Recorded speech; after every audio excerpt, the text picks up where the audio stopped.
পুতনা রাক্ষসীকে ভগবান বললেন, হে পুতনা, আমার দুই মায়ের যা ধাত্রী গতি করব অনেক পরে, সেই ধাত্রী গতি আমি আগে আপনাকে প্রদান করলাম।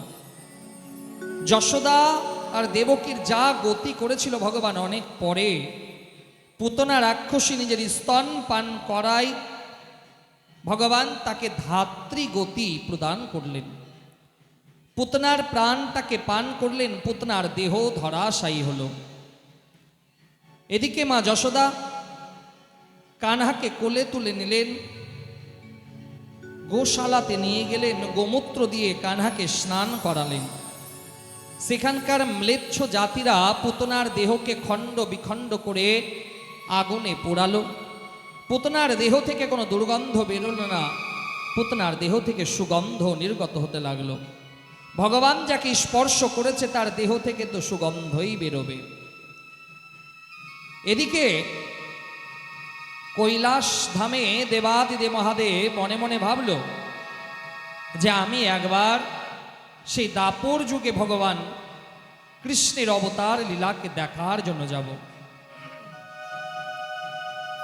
কারণ এই চার যুগে ভগবানের অবতার লীলা হয়েছে, সত্যযুগে, ত্রেতা যুগে, দাপর যুগে আর কলি যুগেও হবে। তো সত্যযুগে ভগবানের বর্ণ ছিল শ্বেত বর্ণ, সত্যযুগে ভগবানের দেহের রং ছিল শ্বেত বর্ণ, ত্রেতা যুগে ভগবানের দেহের রং ছিল তাম্র বর্ণ বা রক্তবর্ণ, দাপর যুগে ভগবানের গাত্রের রং শ্যাম বর্ণ, আর কলিযুগে যখন ভগবান কল্কি অবতারে অবতীর্ণ হবেন সেই ভগবানের দেহের রং হবে পীত বর্ণ।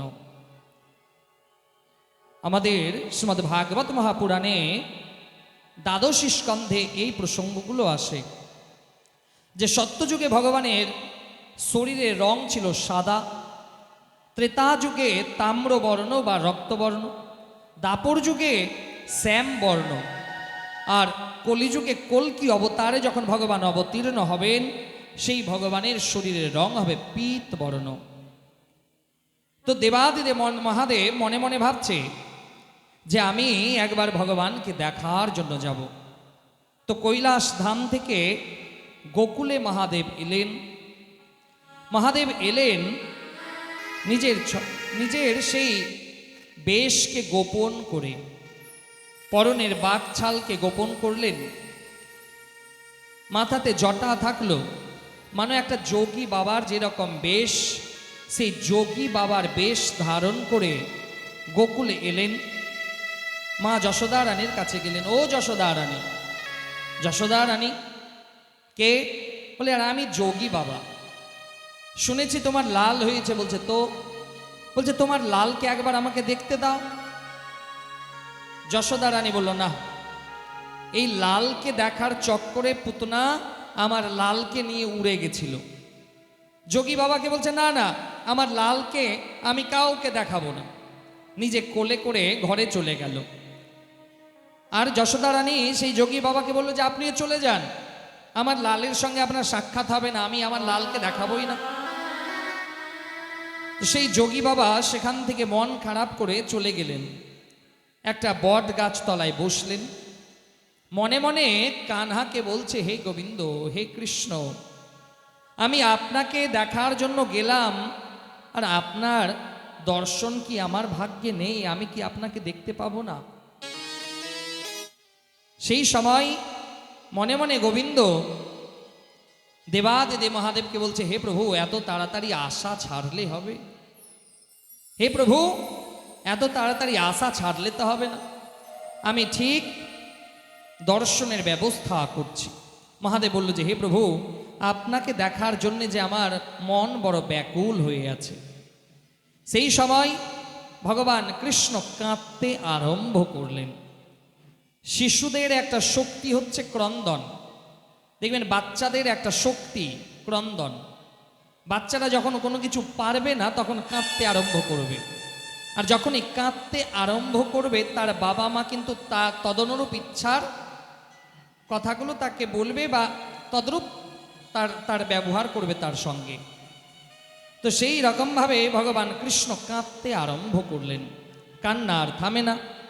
যশোদা রানী অনেক সেই কান্না থামানোর চেষ্টা করলো, কান্না কিছুতেই থামছে না। দাস দাসীরা এলো, তারাও কানহার কান্না থামাতে পারছে না। এবার সেই দাস দাসী বলছে, মা যশোদা, এখানে কি কোনো যোগী বাবা এসেছিলেন? বলছে, হা হা হা হা, একজন যোগী বাবা সকাল বেলাতে এসেছিলেন। তো সেই দাস দাসী বলছে, ও মা, তাহলে সেই যোগী বাবাই আমাদের কানহাকে নজর লাগিয়ে দিয়েছে। নজর লাগিয়ে দিয়েছে? যে হ্যাঁ, এই নজর লাগিয়েছে বলেই তো এরকম কাঁদছে। তাহলে এই নজর কাটবে কেমন করে? বলছে, যে নজর লাগিয়েছে সেই পারবে নজর কাটাতে। তো যশোদা রানী বলছে, আমি তো সেই যোগী বাবাকে এখান থেকে চলে যেতে বলেছি। সেই সময় যশোদা রানী দাস দাসীদের বললেন, যাও, যেখান থেকে পারো সেই যোগী বাবাকে ধরে নিয়ে এসো।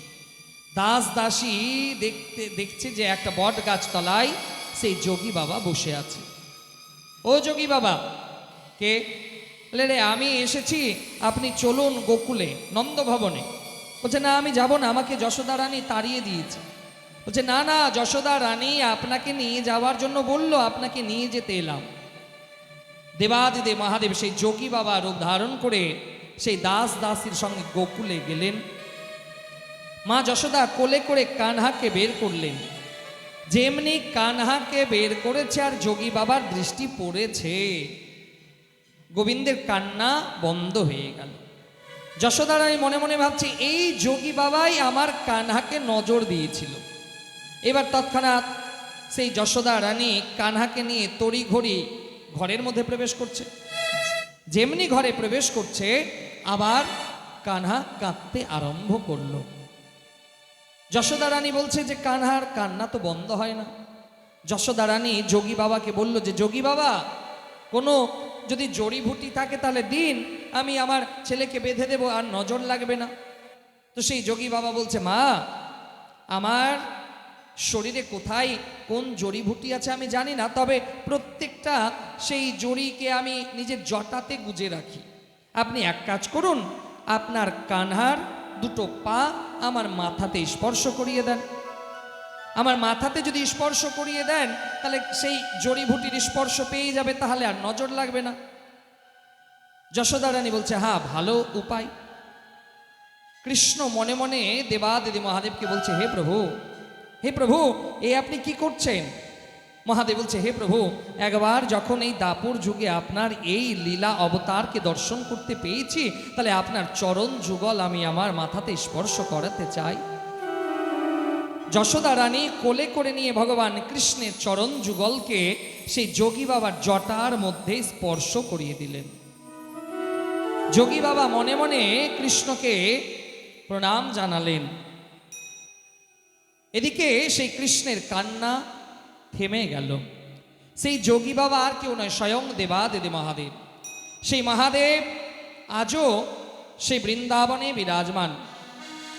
দেবাদিদেব মহাদেব মনে মনে ভাবল যে, হে প্রভু, আপনার এই লীলা বড় নটখট লীলা, আর এই লীলা দর্শন করার জন্য আমি এসেছি, আমি আর এখান থেকে যাব না।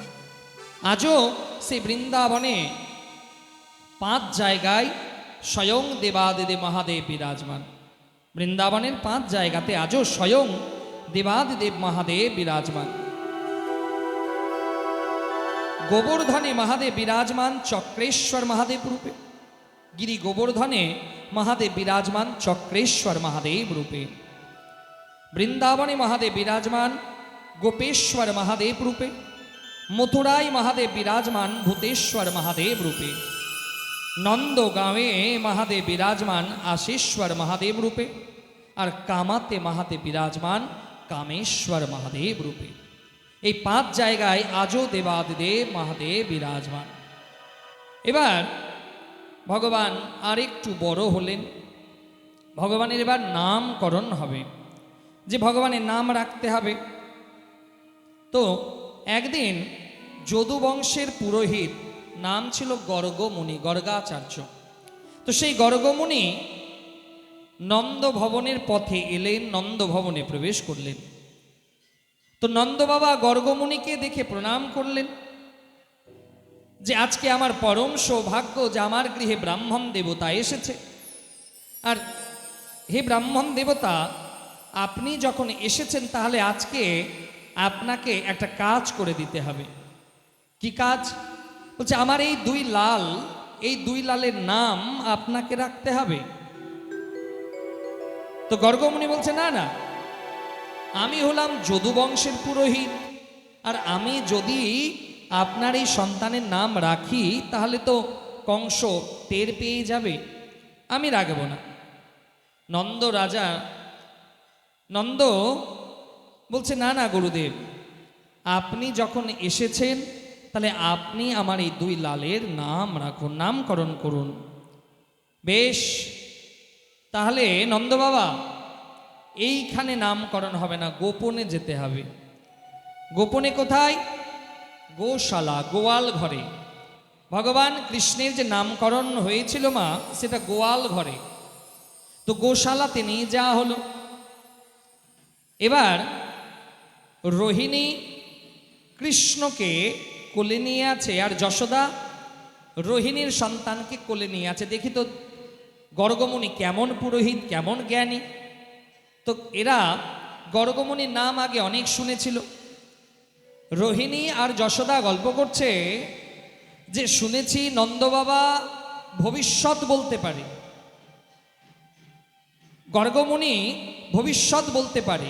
রোহিণী আর যশোদা গল্প করছে যে এই গর্গমুনি সাধারণ কোনো ব্রাহ্মণ নয়, এ মানো জ্যোতিষ আচার্য গর্গাচার্য, তিনি ভবিষ্যৎ বলতে পারে। তো রোহিণী আর যশোদা মনে মনে ভাবছে যে দেখি তো এরা কেমন ভবিষ্যৎ বক্তা। সন্তানকে ওলট পালট করলো। রোহিণীর সন্তানকে যশোদা কোলে নিয়েছে, আর যশোদার সন্তানকে রোহিণী কোলে নিয়েছে।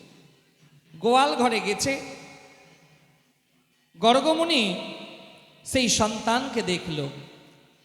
যশোদার কোলে যে সন্তান, সেটা রোহিণীর সন্তান। তো গর্গমুনি বলছে, ধ্যানে যখন দেখছে যে এর শরীরে অধিক বল, এর নাম হবে বলরাম। আর এটা তো যশোদার সন্তান। আর রোহিণীর গর্ভে যে শ্যামবর্ণ বালক, এ কেমন হবে মহারাজ? গর্গমুনি কৃষ্ণের দিকে তাকালো, আর মানো অন্তর ধ্যান হয়ে গেল, সমাধিস্থ হয়ে গেল। তো রোহিণী আর যশোদা বলছে যে লালের নাম করতে এসে গুরুদেব নিজেই সমাধিস্থ। এবার সমাধি যখন পূর্ণতা পেয়েছে, তো মহারাজ এই সন্তান কেমন হবে? গর্গমুনি বলছে, রোহিণী এই সন্তান তো যশোদা রানীর, আর এ ত্রিজগৎকে আকর্ষণ করবে।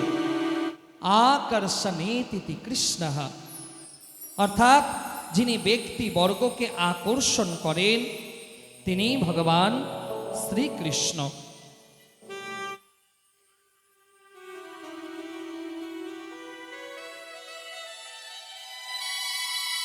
বাহ,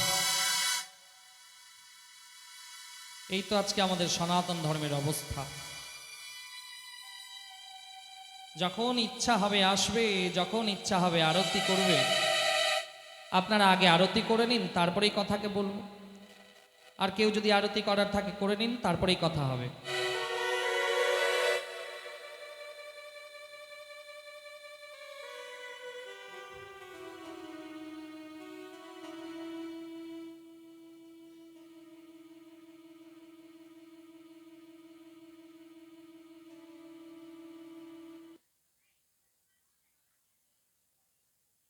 আর আছে কেউ?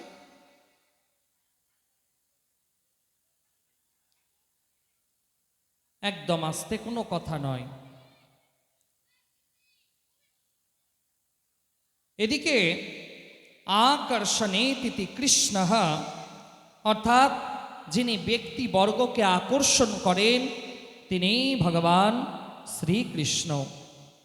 তো যশোদা রানী গর্গমুনিকে বলছে,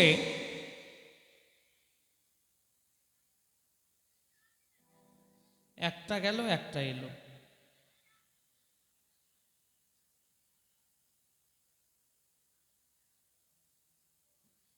একদম চুপচাপ বসুন। একদমই নয়, একদম নয়, বসুন। একদমই নয়, বসুন।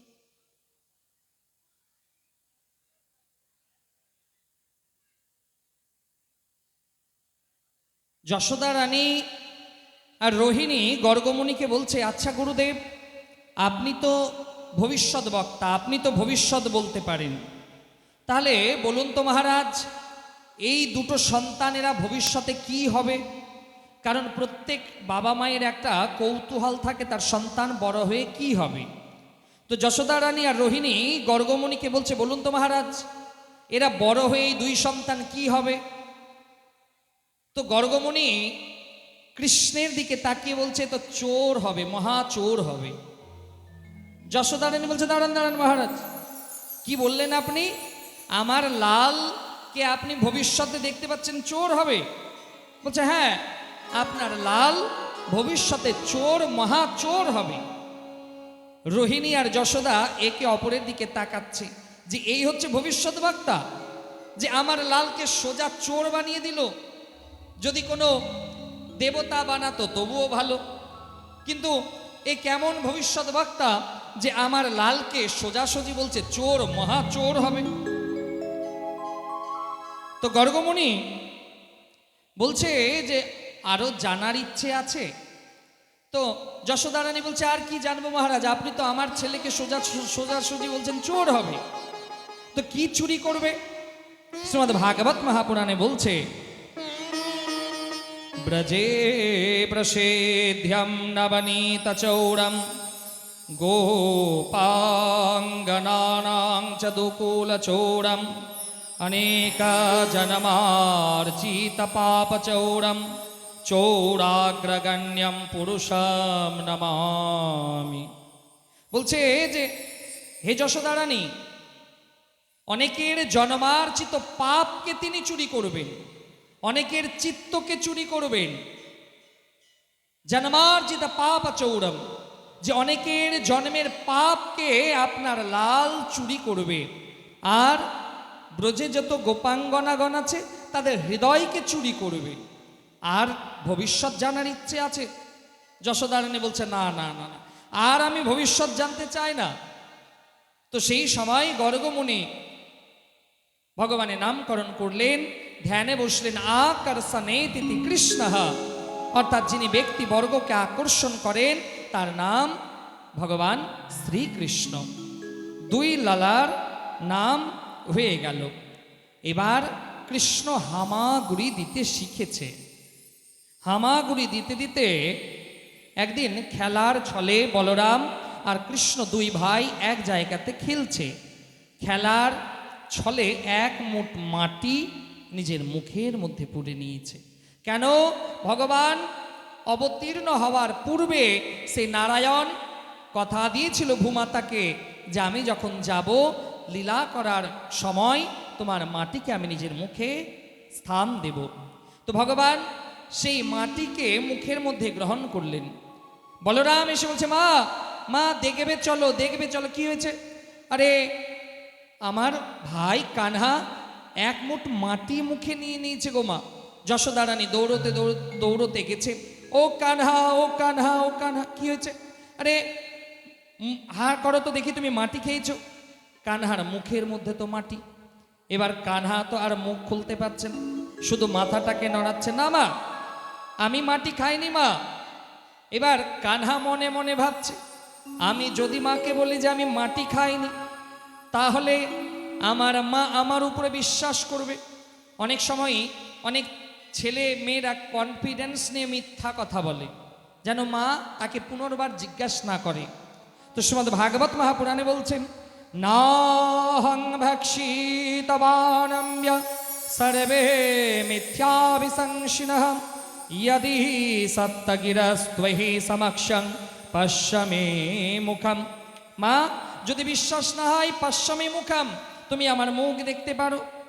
কানহা মনে মনে ভাবছে, আমি কথাটা যদি বলি তাহলে মা আমাকে বিশ্বাস করে নেবে, আমার মুখ দেখবে না। এইবার কানহার গালের মধ্যে মাটিকে নিয়ে রেখেছে। যশোদা রানী বলছে, কই দেখি, হা করো তো। এবার দেখছে আর কোনো উপায় নেই, যেমনি হা করেছে বিশ্ব ব্রহ্মাণ্ড গোবিন্দের মুখের মধ্যে বিরাজমান। বলিয়ে ভক্তবৎসল ভগবান কি জয়। যশোদা রানী দেখছে যে তার কানহার মুখের মধ্যে সেই ব্রহ্মাণ্ড বিরাজমান। যশোদা রানী অচৈতন্য হয়ে গেল। ভগবান মনে মনে ভাবলেন যে আমি তো লীলা করার জন্য এসেছি, আর এই লীলা দেখে যদি আমার মা অচৈতন্য হয়ে যায় তো পরবর্তীতে কি হবে। তখন ভগবান মায়ের সেই লীলার ঘটনাকে বিস্মরণ ঘটালেন। এদিকে ভগবান খেলতে খেলতে হামাগুড়ি দিতে দিতে একটা ঘরের মধ্যে প্রবেশ করেছে, আর সেই ঘরের মধ্যে মাখন ছিল। এক হাতে মাখন নিয়েছে, মাখন নিজে পেয়েছে।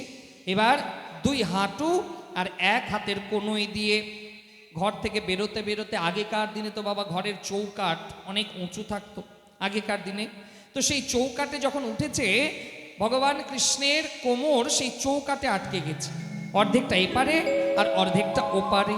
মানো দূর থেকে যশোদা রানী আড়াল থেকে দেখছে যে তার কানহা, তার লাল যেন সেই চৌকোটের মধ্যে লটকাচ্ছে। এইখানে ভগবান কৃষ্ণের এক নাম হলো লটকান ভগবান। বলিয়ে লটকান ভগবান কি।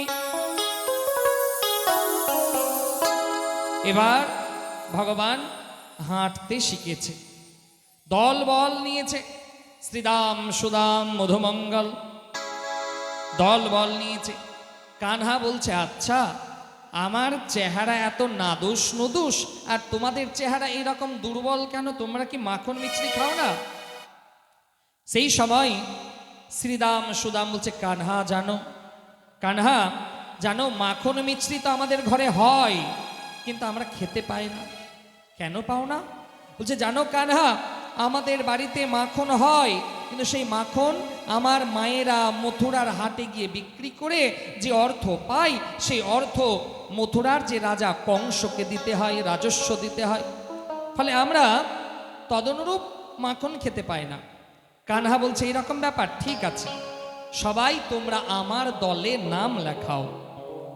শ্রীদাম সুদাম মধুমঙ্গল সবাই মিলে নাম লেখালো কানহার দলে।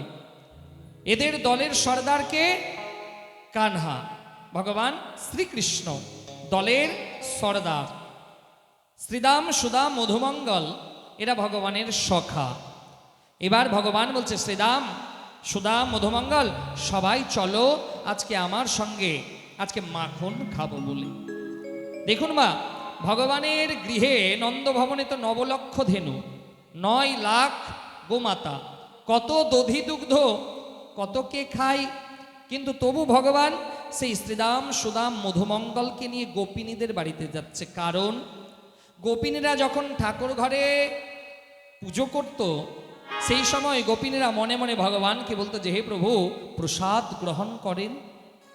আমরা যখন বাড়িতে ঠাকুর ঘরে ভোগ লাগাই তখন ভগবানের কাছে প্রার্থনা করে যে, হে ঠাকুর এই প্রসাদ আপনি গ্রহণ করুন।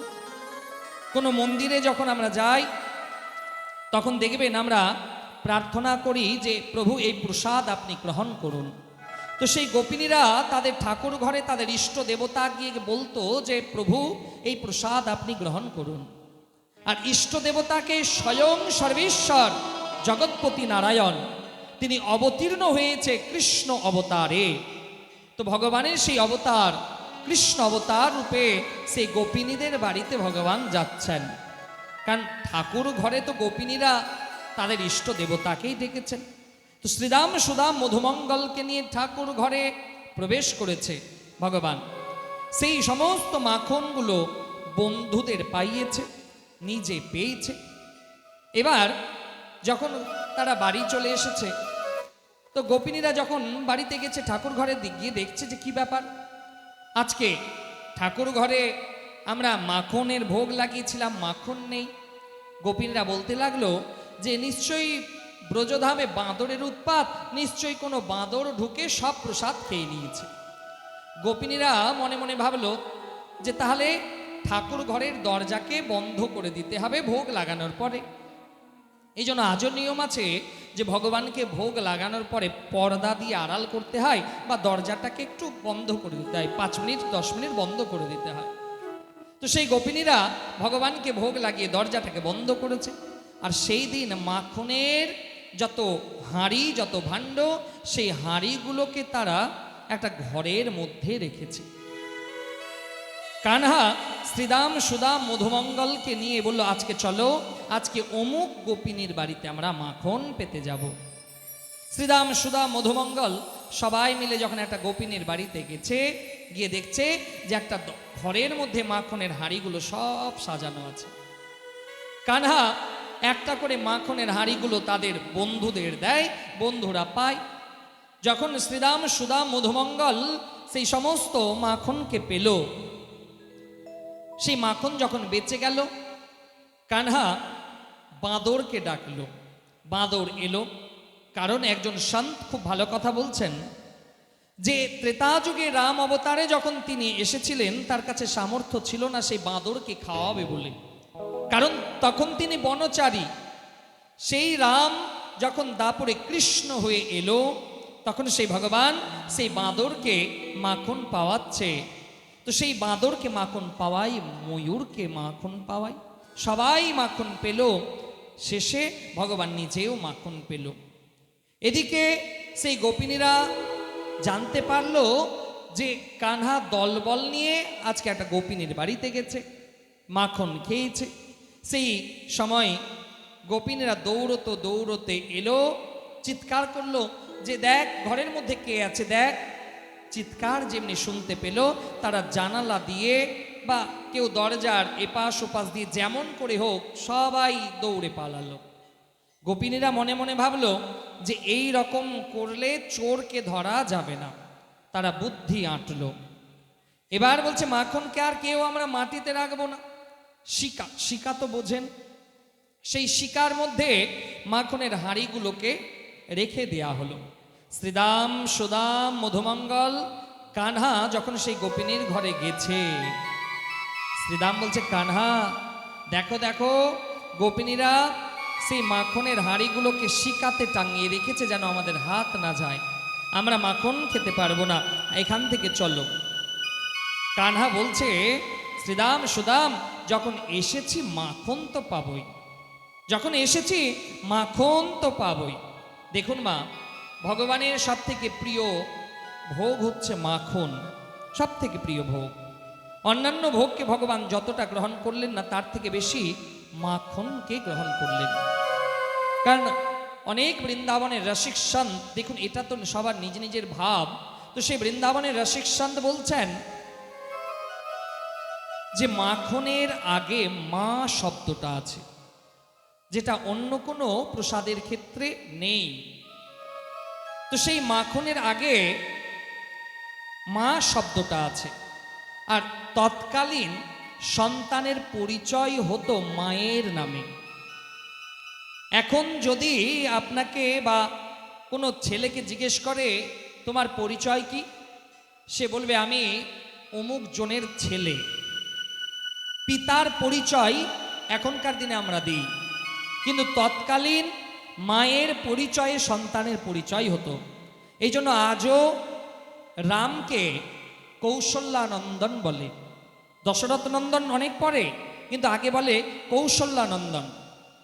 কৃষ্ণকে যশোদানন্দন, দেবকী নন্দন, কারণ মায়ের পরিচয়ে সন্তানের পরিচয় হয়।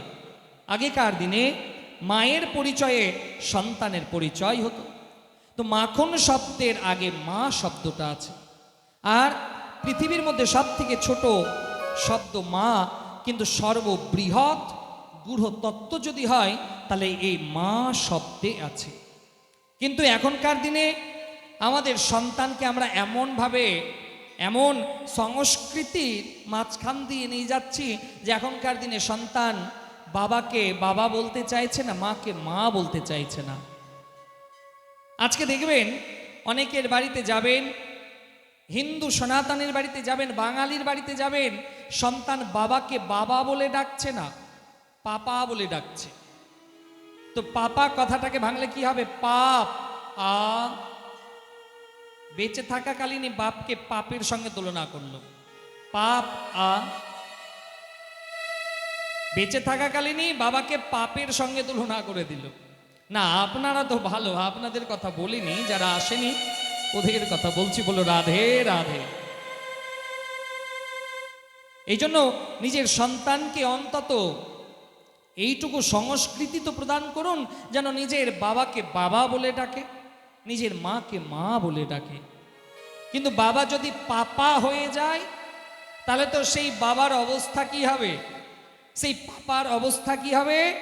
ছেলে যখন বড় হবে সেই পাপার অবস্থা হয়ে যাবে বৃদ্ধাশ্রমে। পাপ সেই পাপার পরবর্তী জীবন কাটবে বৃদ্ধাশ্রমে। কারণ সন্তানকে ভালো সংস্কৃতির যে কালচার, ভালো যে কালচার, সেই কালচার আমরা প্রদান করতে পারিনি। তো মাখন ভগবান সব থেকে প্রিয় হচ্ছে ভগবানের মাখন। তো সেই সিকা থেকে মাখন খাবে কেমন করে? শ্রীদাম সুদাম বলছে, কানহা আজকে আর মাখন খাবো না, চলো আমরা এখান থেকে চলে যাই। কানহা বলছে না, যখন এসেছি তো মাখন খাবোই খাবো। এবার যে কেমন করে? যে সবাই তোমরা গোল করে দাঁড়াও। একজনকে ঘোড়া সাজানো হলো, ঘোড়া যেরকম থাকে, তো একজনকে ঘোড়া সাজানো হলো আর সবাই গোল করে দাঁড়ালো। ভগবান সেই মিত্রের পিঠে চড়লো আর সেখান থেকে একের ওপরে এক, একের ওপরে এক, আর সবার উপরে উঠলো কানহা। বাম হাতে শিকা ধরেছে, ডান হাতে মাখন বের করে বন্ধুদের পাওয়াই, বানরকে পাওয়াই, ময়ূরকে পাওয়াই, সবাইকে পাওয়াচ্ছে। এদিকে চিৎকার হয়ে গেল যে আজকে আমরা মাখন চোরকে ধরে ফেলেছি। সবাই গোল করে সেই বাড়িটাকে ঘিরে নিল গোপিনীরা। এবার সেই ঘরে যেমনি গোপিনীরা প্রবেশ করেছে, তো গোপিনী যখন প্রবেশ করবে তো নিচে যারা গোল করে দাঁড়িয়েছিল তারা কেউ থাকবে? তারা কেউ নাই। যে যেমন পারলো, কেউ জানালা লাফ দিয়ে পালালো, কেউ দরজার নিচ দিয়ে পালালো, যে যেমন করে পালালো, সবাই দৌড়ে পালিয়ে গেল। কিন্তু কানহা শিকা ধরে লটকে গেল। কানহা শিকা ধরে লটকে গেল। গোপিনীরা বলছে, এই ধর, এইবার ধরেছি, হাতে নাতে মাখন চোরকে ধরেছি। এতদিন বুঝতে পারিনি যে আমাদের ঘরে কে মাখন চুরি করতো, আজকে হাতে নাতে ধরেছি। কানহা বলছে, ও বৌদি, আমাকে পরে শাস্তি দেবে, আগে এখান থেকে নামাও তো। গোপিনীরা বলছে, দেখো, শুনেছি নন্দের নন্দন বড় নাটখাট, ওর চোখের দিকে খবরদার তাকাবে না, ওর চোখের দিকে যে তাকিয়েছে সেই ওর প্রেমে পড়েছে, সব করবে, ওর চোখের দিকে তাকাবে না। গোপিনীরা বলছে বেশ। গোপিনীর এবার মাটির দিকে তাকাচ্ছে আর কানহার সঙ্গে কথা বলছে। কানহা বলছে, গোপিনী, আজকে তো তুমি কাজল পরনি, তাই না? একজন গোপিনী তো ভুল করে চোখে আঙ্গুল দিয়ে দেখছে কাজল আছে কিনা, বলছে এই তো কাজল পড়েছি। কানহার দিকে তাকিয়েছে মানে হয়ে গেল। একটা গোপিনীকে কানহা নিজের দিকে করে নিল। এইবার সেই গোপিনী বলছে, আজ ছেড়ে দাও না, আজকে মাখন চুরি করেছে, ছেড়ে দাও। তো অন্যান্য গোপিনী বলছে, এই বলেছিলাম না কানহার চোখের দিকে তাকাবি না, আর এই চোখের দিকে তাকিয়েছিস বলে প্রেমে পড়ে গেলি। এবার বাকি গোপিনীরা বলছে, না, কানহাকে দড়ি দিয়ে বাঁধতে হবে, কানহাকে দড়ি দিয়ে বাঁধতে হবে। এইবার কানহাকে যখন দড়ি দিয়ে বাঁধবে, সেই গোপিনীরা দড়ি দিয়ে বাঁধতে গেল, আর যে গোপিনী কানহার দিকে তাকিয়েছিল সেই দড়ির গিঁটগুলোকে খুলে দেয়, কানহাকে বাঁধতে পারে না। কানহা সেই গোপিনীকে বলছে, ও গোপিনী, এইরকম করে কেউ বাঁধে নাকি? বাঁধার জন্য গুরু ধরতে হয়। কেমন করে বাঁধতে হবে? গুরু লাগবে, গুরু ছাড়া বাঁধা সম্ভবই নয়। তো অন্যান্য গোপিনী বলছে, কেমন করে বাঁধবো? বলছে, দাঁড়াও দাঁড়াও, আমি তোমাদের শিখিয়ে দিচ্ছি, আমি তোমাদের শিখিয়ে দিচ্ছি কেমন করে বাঁধতে হবে। বলছে, বেশ, তাহলে তুমি শিখিয়ে দাও, তারপরে আমরা সবাই মিলে তোমাকে বেঁধে দেব। এবার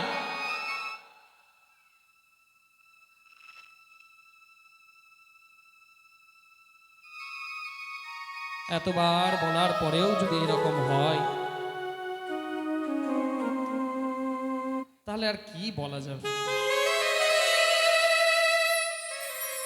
প্রথমত অনেক নিয়ম আছে। ব্যাসপীঠে বসে থাকা ব্যাসজিকে সবসময় স্পর্শ করতে নাই।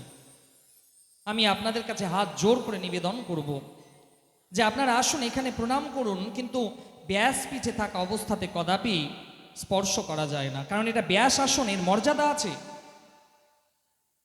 এর মর্যাদা আছে। মর্যাদাটাকে ধারণ করতে শিখুন। আজকে এই জন্যে আজকে আমাদের সনাতন ধর্মের এই অবস্থা, যে আমরা প্রকৃতপক্ষে নিজেকে সনাতনী বলে পরিচয় দিই, কিন্তু সনাতন ধর্মের জিনিসগুলোকে ধারণ করতে চাই না। এটাই আজকে আমাদের দুর্ভাগ্য। তো সেই গোপিনী কানহা বলছে দাঁড়াও দাঁড়াও দাঁড়াও, বাঁধবে? বলছে হ্যাঁ। যে তাহলে তো গুরু ধরতে হবে, শিখতে হবে কেমন করে বাঁধতে হয়। তো বলছে দাঁড়া, তোমরা এখানে দাঁড়াও, আগে আমি তোমাদেরকে বেঁধে দিই, তাহলে তোমরা শিখে যাবে, তারপরে তোমরা আমাকে বেঁধে দেবে। যে বেশ, গোপিনীরা সবাই গোল করে দাঁড়ালো, আর কানহা সে দড়ি নিয়ে সে গোপিনীদেরকেই বেঁধে দিল। বলছে এইভাবে গিট দিতে হয় গো। প্রথম গিট দিয়েছে, দ্বিতীয় গিট এইভাবে গিট দেবে, 3 বারের বেলায় এইভাবে গিট দেবে, তাহলে জীবনে গিট কোনোদিন খুলবে না। গোপিনী বলছে আহা হা, দারুণ, আমরা তো বাঁধতে শিখে গেলাম কানহা, তুমি এক কাজ করো, খুলে দাও, তাহলে এইভাবেই তোমাকে গিট দিয়ে বাঁধবো। কানহা কোমরে হাত দিয়ে বলছে মাথা খারাপ, তোমাদের বাঁধার জন্য তো এই বুদ্ধি আমি আটলাম, আর এখন তোমাদের খুলবার, তোমরা আমাকে বেঁধে দেবে। কানহা দলবল নিয়ে সেই গোপিনীদের সেই দশা দেখে হাসতে হাসতে সেখান থেকে চলে গেল। গোপিনীরা বলল, বলেছিলাম না নন্দের নন্দন বড় নটখাট, নন্দের নন্দন, এর চোখের দিকে একবার যে তাকিয়েছে ওর প্রেমে পড়ে গেছে। সেই গোপিনীরা চিৎকার করতে লাগলো, অন্য গোপিনী এসে সেই গিটগুলোকে খুলে দিল। গোপিনীরা এবার নিজেদের মধ্যে আলোচনা করলো যে এই রকম যদি হয় তাহলে মায়ের কাছে নালিশ করতে হবে, যশোদা রানীকে নালিশ জানাতে হবে যশোদা রানীকে। এদিকে সেই গোপিনীরা দলবল বেঁধে গেল যশোদা রানীর কাছে। ও যশোদা রানী, ও যশোদা রানী, কি হয়েছে? আরে তোমার লালা বড় নাটখাট, তোমার লালা বড় নাটখাট, ও দলবল নিয়ে যায়, আমাদের ঘরের সব মাখনগুলো খেয়ে নেয়, একদিন তো আমাদের গোপিনীকে বেঁধে চলে এলো। যশোদা রানী বলছে না, মানলাম না, আমার ঘরে কত দধি দুগ্ধ, কত কে খায়, কোনো ঠিক ঠিকানা নাই, আর আমার কানহা তোমাদের বাড়িতে যাবে মাখন খেতে, শুধু শুধু তোমরা নালিশ করতে এসেছো। বলছে না মা, সত্যি কথা বলছি, আপনার লাল আজকে একজন গোপিনীর বাড়িতে গেছিল, আর মাখন তো খেয়েছে, আর সেই গোপিনীদেরকে উল্টো বেঁধে চলে এসেছে।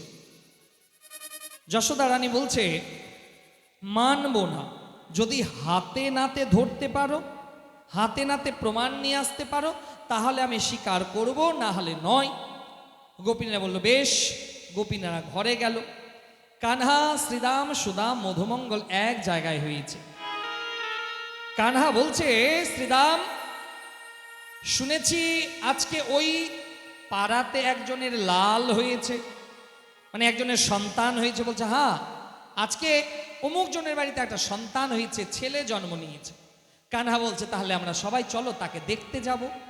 কানহার এই লীলাগুলো বড় নাটখাট লীলা। কেউ যদি সেই গোকুলে বিয়ে করে আসে, তাহলে নতুন বউকে দেখার উৎসাহ কানহার খুব, নতুন বউকে দেখতে যাবে। কেউ যদি কারো ঘরে সন্তান জন্ম নেয়, তাকে দেখতে যাবে। তো কানহা শ্রীরাম, সুদাম, মধুমঙ্গলকে বলছে চলো না, আজকে ওই বাড়িতে যাব, ওর ছেলে হয়েছে শুনেছি, ছেলেটাকে দেখে আসবো। শ্রীদাম, সুদাম, মধুমঙ্গল এলো। কানহা বলছে শ্রীদাম, একটু আমাদের গোশালাতে যাও তো, গোশালাতে গিয়ে সেই গরুর পায়ের যে রজ, সেই ধুলোটাকে নিয়ে এসো। শ্রীদাম ধুলোটাকে নিয়ে এলো। কানহা, এই ধুলো কি কাজে লাগবে? আরে চলো না বলছি। শ্রীদাম, সুদাম, মধুমঙ্গল সবাই মিলে সেই গোপিনীর বাড়িতে গেছে। সেই গোপিনীর বাড়িতে গেছে যে বাড়িতে সন্তান হয়েছিল। কেউ আছো বাড়িতে? কে? আরে শুনেছি তোমার বাড়িতে লাল হয়েছে। বলছে হ্যাঁ। বলছে আমরা তোমার লালকে একবার দেখতে চাই। বলছে এসো এসো এসো। কানহা কোমরে হাত দিয়ে সেই ঘরের মধ্যে গেছে, আর সেই সদ্য জন্মানো শিশু তাকে দেখছে।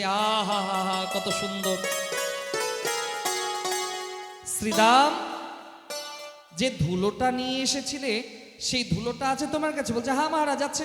বলছে তুমি এক কাজ করো, সেই ধুলোটা আমাকে দাও, আমি ওর কপালে একটা তিলক কেটে দিব। শ্রীদাম সুদাম মধুমঙ্গল বলছে কানহা, এর কপালে তুমি তিলক কেন কাটবে? আরে তোমরা বুঝছো না, এই সন্তান যখন বড় হবে ও তো আমাদের দলেই নাম লেখাবে, চোরেদের দলেই তো নাম লেখাবে, তাহলে এখন থেকে ওকে রেজিস্ট্রেশন করে নিলাম। কানহা সেই সন্তানকে তিলক পরিয়ে দিল আর বলল বড় হয়ে কোথায় যাবে, আমার দলেই তো আসতে হবে। এদিকে সেই গোপিনীরা বুদ্ধি করলো, সিকাতে ঘন্টা টাঙালো, সিকাতে মাখন তো রেখেছে, তার নিচে ঘন্টাও টাঙিয়েছে। এবার যখন ঘন্টা বাজবে তখন সবাই দলবল আসবে, কানহাকে ধরে যশোদা রানীর কাছে নিয়ে যাবে। সেই ঘরের মধ্যে শ্রীরাম সুদাম মধুমঙ্গল কানহা সবাই গেছে, গিয়ে বলছে শ্রীরাম কানহা দেখো দেখো কি, আরে গোপিনীদের যে মাখন আমরা চুরি করি, সেই মাখন চুরি থেকে বাঁচার জন্য তারা শিকাতে ঘন্টা টাঙিয়ে দিয়েছে। যখন আমরা মাখনের হাঁড়িকে নামাবো তখন এই ঘন্টাগুলো বাজবে, আর ঘন্টাগুলো যেমনি বাজবে গোপিনীরা এসে আমাদের ধরে নেবে। কানহা কোনো উপায় আছে? বলছে হ্যাঁ উপায় আছে। কানহা কোমরে হাত দিয়ে ঘন্টার কাছে গেল, ঘন্টা। ঘন্টা মনে মনে বলছে বলুন মহারাজ। ভগবান বলছে খবরদার তুমি বাজবে না। ঘন্টা বলছে না প্রভু আমি বাজবো না, আমার সখারা মাখন পাবে তবু তুমি বাজবে না। বলছে না মহারাজ বাজবো না। কানহা কোমরে হাত দিয়ে শ্রীরাম সুদামকে বলছে আর ভয় নেই, ঘন্টা বাজবে না। এবার একের ওপরে এক, একের ওপরে এক, সব থেকে উপরে কানহা বাম হাতে শিকা ধরেছে আর ডান হাতে মাখনের হাঁড়ি থেকে মাখনগুলো নিচ্ছে, বন্ধুদের পাওয়াচ্ছে, বানরকে পাওয়াচ্ছে, ময়ূরকে পাওয়াচ্ছে, ঘন্টা বাজেনি। এবার শেষের সময় যখন সবার মাখন পাওয়া হয়ে গেছে তখন শেষের সময় ভগবান নিজের মুখে মাখন দিয়েছে। যেমনি নিজের মুখে মাখন দিয়েছে ঘন্টাগুলো টং টং করে বাজতে আরম্ভ করলো। তো ঘন্টা যেমনি বাজলো তো নিচে যারা ছিল তারা আর কেউ থাকবে? তার কেউ নাই। যে যেমন পারলো দৌড়লো, কেউ জানালা খুলে লাফ দিল, কেউ দরজার ফাঁক দিয়ে পালালো, কেউ অলি গলি দিয়ে পালালো, আর লটকে গেল কানহা। এইবার গোপিনীরা তো পরামর্শ করে নিয়েছে যে ওর চোখের দিকে তাকাবো না। গোপিনীরা এসেছে, আজকে হাতে নাতে নন্দের লালকে ধরেছি, যশোদা রানীর কাছে প্রমাণ সহিত নিয়ে যাব। এদিকে কানহা বলছে ও গোপিনী আমাকে নিয়ে যাবে পরে, আগে এখান থেকে তো নামাও। গোপিনীরা কোলে করে কানহাকে নামালো। কানহা বলছে গোপিনী একটু দাঁড়াও, আমি একজনের সঙ্গে একটু হিসেব করে আসছি। কানহা কোমরে হাত দিয়ে ঘন্টার দিকে, ঘন্টা আমি যে তোমাকে বাজতে বারণ করেছিলাম তুমি বাজলে কেন? ঘন্টা বলছে প্রভু আপনি যখন আপনার বন্ধুদের মাখন পাইয়েছেন আমি বেজেছি। বলছে না। আপনি যখন বানরকে মাখন পাইয়েছেন আমি ভেজেছি। বলছে না। আপনি যখন ময়ূরকে মাখন পাইয়েছেন আমি ভেজেছি। বলছে না। যে তাহলে আমি যখন মাখন পেলাম তখন তুমি বাজলে কেন? ঘন্টা তখন মনে মনে হাত জোর করে বলছে হে প্রভু আপনি তো বলেছেন যে ঘন্টা ধ্বনি না হলে আপনার ভোগ লাগে না হে প্রভু, আর স্বয়ং যখন আপনি প্রসাদ গ্রহণ করছেন আমি কেমন করে স্থির থাকবো প্রভু, তাই তো আমি বেজেছি। ভগবান বলছে ঠিক, এই জন্য আজও নিয়ম আছে, গোপালকে ভোগ লাগানোর সময় ঘন্টার ধ্বনি যদি না হয় তাহলে গোপাল ভোজন গ্রহণ করেন না। আজও যারা গোপাল সেবা করে তারা ঘন্টা বাজায় তবে গোপালের ভোগ লাগে। হে প্রভু আপনি তো বলেছেন যে ঘন্টা না বাজলে আপনি ভোজন করেন না। ছোট ছোট শিশুদের একটা ধর্ম দেখবেন, ছোট শিশু যখন কান্নাকাটি করে তার মা খাওয়ানোর জন্য কোনো ঘন্টা তার কাছে দিয়ে দেয়, খেলনা দিয়ে দেয়, আর সেই শিশু খেলনা নিয়ে বাজাতে থাকে, আর সেই সময় মা তার মুখে খাবার দেয়। তো কানহা কে সেই ঘন্টা বললো যে হে প্রভু আপনি স্বয়ং যখন প্রসাদ নিচ্ছেন আমি কেমন করে স্থির থাকবো প্রভু, তাই তো আমি বেজেছি, তাই তো আমি বেজেছি প্রভু। ঘন্টা বলল না ঠিক, একদম একদম ঠিক কথা। এদিকে সেই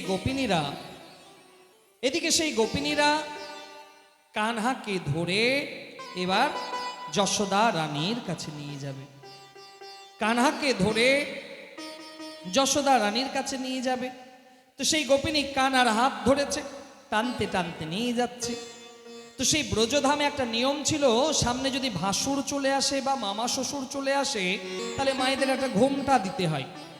ব্রজধামে নিয়ম ছিল, আমাদের এখানেও ছিল, কিন্তু নিয়মগুলো আস্তে আস্তে সব সরে যাচ্ছে। আপনারা তো ভালো, আপনাদের কথা বলিনি, যারা আসেনি তাদের কথা বলছি। তো সেই গোপিনী যখন টানতে টানতে নিয়ে যাচ্ছে, তো সামনে ভাসুর চলে এসছে। এবার ভাসুরকে দেখে তো ঘোমটা দিতে হয়। তো ঘোমটা তো এক হাতে দেওয়া যাবে না। এক হাতে দেওয়া যাবে, দুই হাত লাগবে। তো এক হাতে তো কানহাকে ধরে আছে, তো কানহার হাত ছেড়েছে আর সেই গোপিনী দুই হাত দিয়ে ঘোমটা দিয়েছে। কানহার হাত যেমন ছেড়েছে, কানহা ওই সময়ে তার স্বামীর হাত ধরিয়ে দিয়েছে। কানহা ওই সময় তার স্বামীর হাত গোপিনীকে ধরিয়ে দিয়েছে। গোপিনী এবার টানতে টানতে নিয়ে যাচ্ছে। গোপিনী মনে মনে ভাবছে যে হঠাৎ করে কানহা এত ভারী হয়ে গেল কেন? হতেও পারে খাওয়া দাওয়া ঘরের ছেলে। টানতে টানতে, ও যশোদা রানী, ও যশোদা রানী, ও যশোদা রানী। কানহা পৌঁছে গেছে যশোদার কাছে। যশোদার কোলে কানহা বিশ্রাম নিচ্ছে। তো যশোদা রানী বলছে, কে? বলছে, আরে তুমি বলেছিলে না তোমার লালকে হাতে নাতে ধরে আনতে হবে, আজকে দেখো হাতে নাতে ধরে নিয়ে এসেছি। যশোদা রানী দেখছে তার লাল তো তার কোলে, তার লাল তো তার কোলে। যশোদা রানী বলছে, না না, কোথাও ভুল হচ্ছে। গোপিনী বলছে, না না যশোদা রানী, তোমার লালকে আমি ধরে নিয়ে এসেছি, তোমার লালকে আমি ধরে নিয়ে এসেছি। যশোদা রানী তো দেখছে তার লাল তার কোলে আছে। যশোদা রানী বলছে, যদি আমার লাল না হয় তো? দরজার ওপার থেকে গোপিনী বলছে, যশোদা রানী, তোমার লাল যদি না হয় তাহলে আমি চোর, আমার 14 গোষ্ঠী চোর। আর আপনার লাল যদি হয় তাহলে। যশোদা রানীর এই কথাটা মানে মনের মধ্যে লেগে গেছে। যশোদা রানী বলছে, দেখি তাহলে। দরজা যেমনি খুলে যাও। গোপিনী, তুমি কাকে নিয়ে এসেছো গো? গোপিনী বলছে, কেন? আপনার লালকে দেখো তো, তুমি কাকে নিয়ে এসছো? যেমনি ঘোমটা তুলে দেখছে তার স্বামীকে টানতে টানতে নিয়ে এসছে। গোপিনী বলছে, তোমাকে টানতে টানতে নিয়ে আসলাম, তুমি বলতে পারোনি? তার স্বামী হাঁপাতে হাঁপাতে বলছে, বলার সময় দিলেই তো। কানহা হাসছে, ব্রজবাসীরা সবাই হাসছে যে নিজের স্বামীকে ধরে টানতে টানতে নিয়ে এসছে, আর স্বামী হাঁপাচ্ছে। কানহা সেখানে সবাই হাসাহাসি করলো। সে গোপিনী তো মাথায় ঘোমটা দিয়ে আবার অলিগলি দিয়ে যেতে লাগলো। কানহা যশোদাকে বলছে, মা তুমি দাঁড়াও, আমি একজনের সঙ্গে একটু সাক্ষাৎ করে আসছি। সেই সময় কানহা দৌড়তে দৌড়তে গিয়ে সেই যশোদা রানীর সেই অলিগলি দিয়ে সেই গোপিনীর সামনে দাঁড়ালো, কোমরে হাত দিয়ে। ও গোপিনী, আজকে তো তোমার স্বামীর হাত ধরিয়েছি, এরপরে যদি আমাদের সঙ্গে এরকম করো, এমন জনের হাত ধরাবো তাহলে কিছু বলতে পারবে না। ব্রজধামের লীলা বড় নটখট লীলা। তো একটা কথা আপনাদের এখানটাই কিছু সময় ওরা চেয়ে নিয়েছে যে এখন কোনো তারা ছোট্ট একটা অনুষ্ঠান করবে। তারা সবাই চলে এসেছে বোধহয়।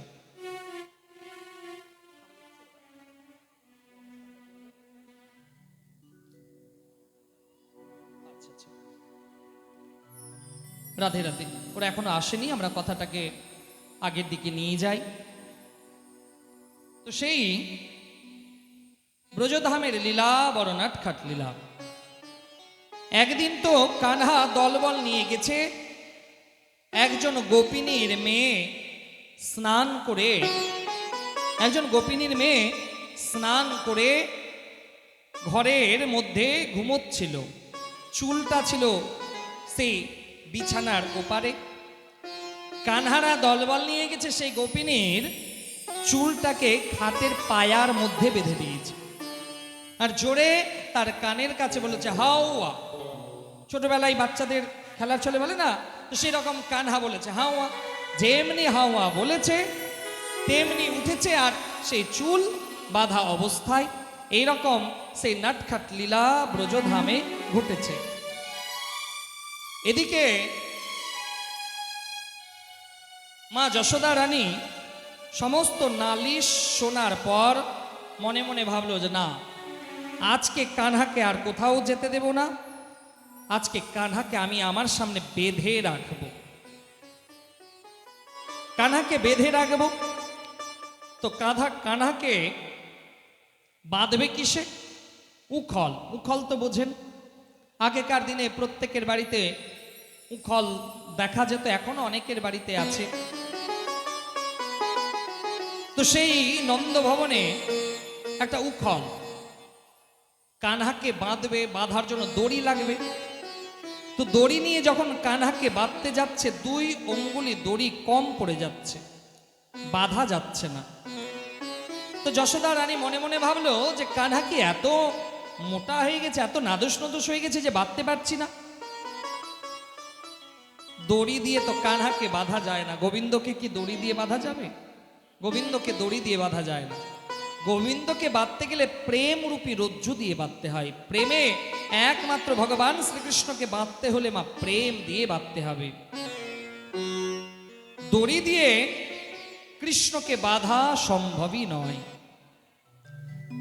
অবশেষে প্রেম রূপী রজ্জুতে বাধিত হলেন সেই ভগবান শ্রীকৃষ্ণ।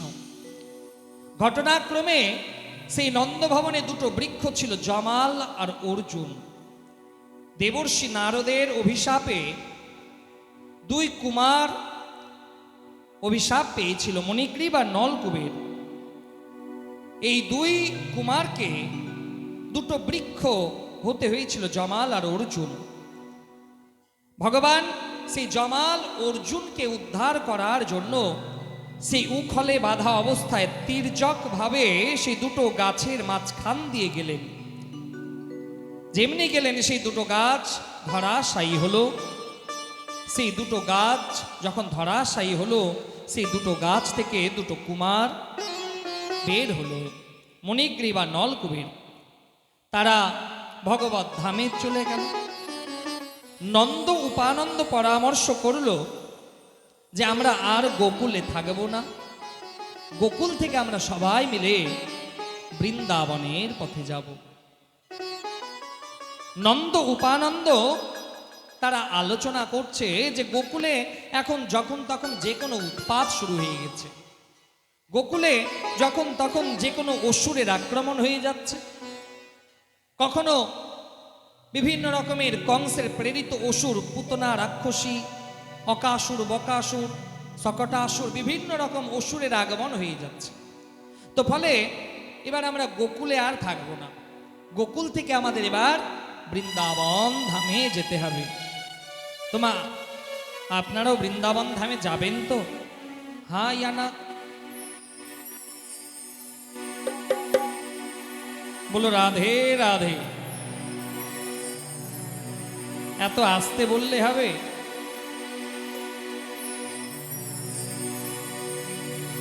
মায়েরা একটা খুব সুন্দর ধ্বনি দিতে পারে, আপনারা পারেন?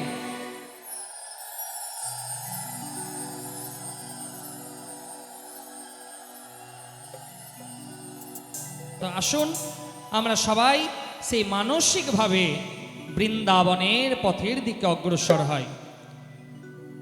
নন্দ উপানন্দ পরামর্শ করল যে এবার আমরা সবাই গোকুল থেকে বৃন্দাবনের পথে যাব। ভগবান কৃষ্ণকে কোমর বন্ধনী বেঁধে বাঁশি দেওয়া হলো, পীতাম্বর হলুদ বস্ত্র ধারণ করা হলো, সমস্ত গাভীগণকে সুন্দরভাবে সাজানো হলো। শ্রীদাম সুদাম মধুমঙ্গল সবাই সাজলো, মানে আজকে সমস্ত গোকুলবাসী আজকে সেই বৃন্দাবনের পথে যাবে। আর আসুন আমরাও এখানে বসে মানসিকভাবে নিজের মনকে বৃন্দাবনের পথে নিয়ে যাই। বলো রাধে রাধে।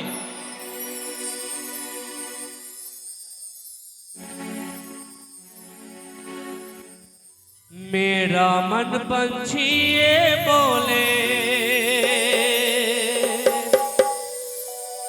उड़ वृंदावन जाओ, ब्रज की लता पता मैं राधे राधे गाओ। मैं राधे राधे गाऊं, मैं श्यामा श्यामा गाऊं, मैं राधे राधे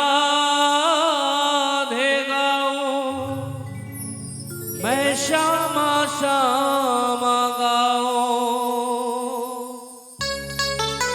मेरा मन पंछी ये बोले,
वृंदावन के महिमा प्यारे कोई ना जाने, प्रेम नगरिया मनमोहन की देवी पहचाने।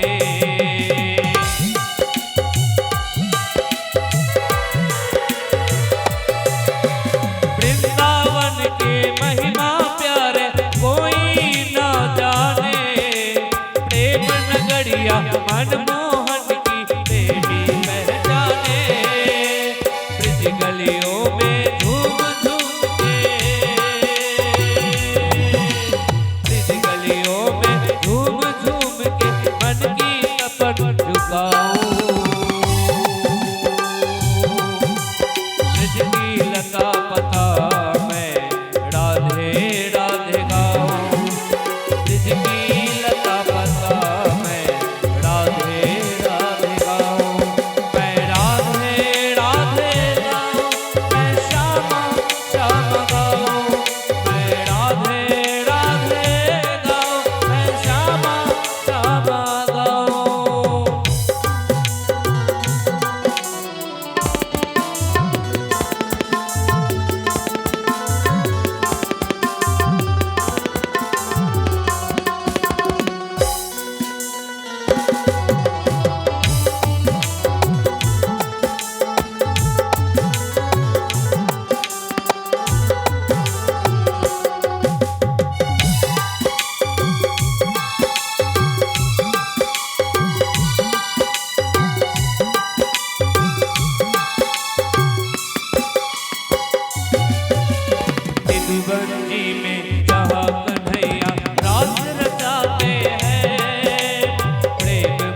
जय बोलिए कृष्णचंद्र भगवान की जय।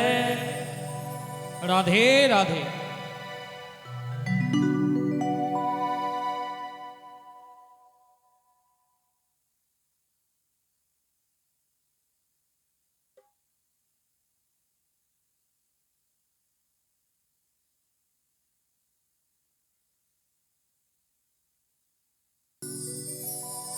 बिहारी लाल की, कृष्णचंद्र भगवान की, बोलिए भागवत भगवान की।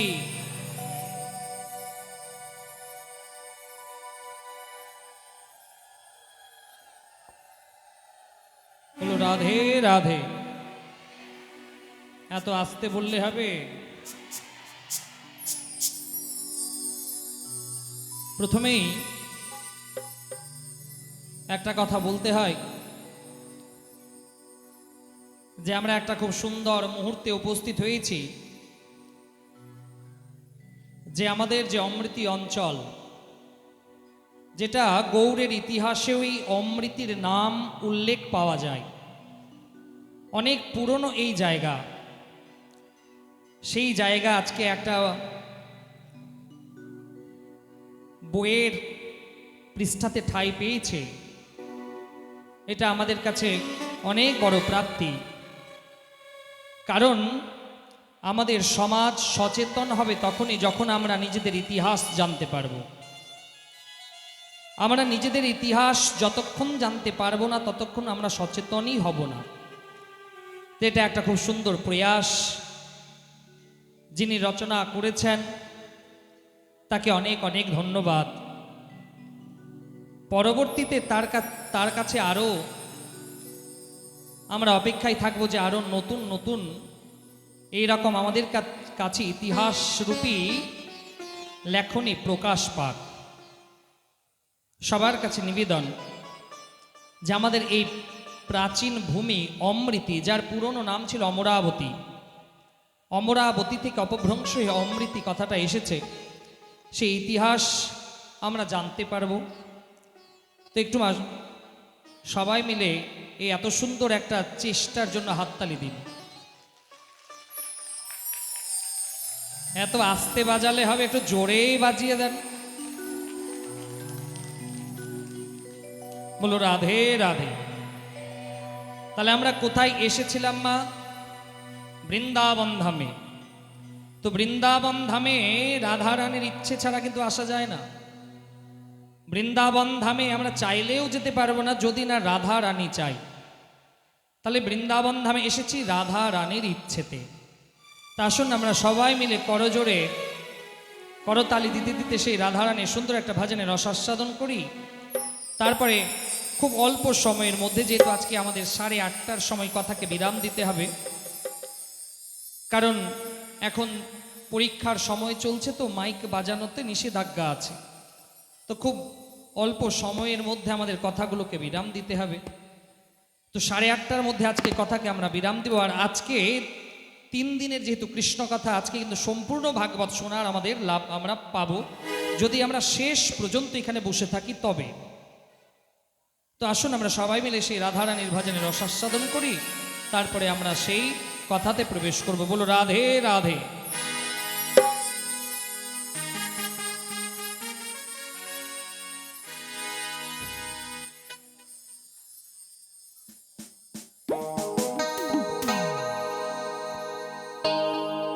राधे राधे जपा करो, कृष्ण नाम रस पिया करो। राधे राधे जपा करो, कृष्ण नाम रस पिया करो। राधे राधे जपा करो, कृष्ण नाम रस पिया करो।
रस पिया करो, राधे राधे जपा करो, प्रणाम रस पिया करो।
बरसाया करो, कृपा दृष्टि बरसाया करो, राधे राधे जपा करो, राधे राधे जपा करो, कृष्ण नाम रस पिया करो।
राधे राधे राधे।